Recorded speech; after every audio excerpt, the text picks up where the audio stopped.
నేను అన్నాను. అంటే సరే అన్నాడు. ఆయన ఏమన్నాడంటే, ఎవరు మన అడ్వకేట్ ఏమన్నాడంటే, మీరు ఒక పని చేయండి,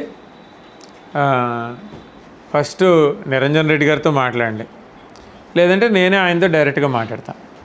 తర్వాత శేషాద్రి నాయుడు గారితో మాట్లాడి ఆయన ఎంత తీసుకుంటాడో కేసు మొత్తం క్లోజర్కి చెప్పండి, నేను ఇస్తాను.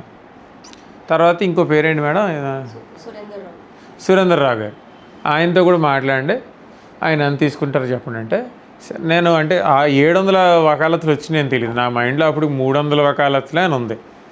నేను చెప్పాను 300 వకాలతులు ఉన్నాయి కాబట్టి సార్ నేను ఈరోజు 300 వకాలతులు నేను మీకు పంపిస్తాను, అది చూసుకుని మీరు ఒక 25 మంది మీద 50 మంది మీద, ఎందుకంటే ఇది క్యాస్ట్ వైజ్ కూడా చెప్పి ఎఫెక్టివ్గా ప్రజెంట్ చేయాలంటే ఇందులో ఎస్సీలు ఎంతమంది ఇబ్బంది పడ్డారు, బీసీలు ఎంతమంది ఇబ్బంది పడ్డారు, ఈబీసీలు ఎంతమంది, కేటగారికల్గా మనం 3-4 వేసి చేద్దామని ఈ హోంవర్క్ చేయడానికి 2 రోజులు పడదాం.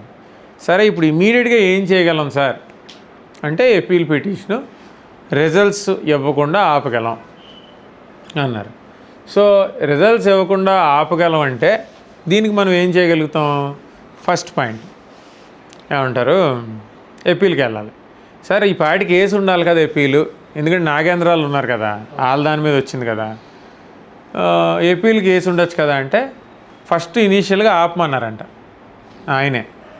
ఎందుకు ఆపమన్నారు, అదే జడ్జి ఉన్నారు కాబట్టి ఆయన ఇచ్చిన తీర్పుకి మళ్ళీ ఆయన దగ్గరికి ఏపీలకి వెళ్తే ఆయన ఎలా తీసుకుంటారో కొంచెం ఉంటుంది కదా, ఎలా తీసుకుంటారో అని ఆపమన్నారండి.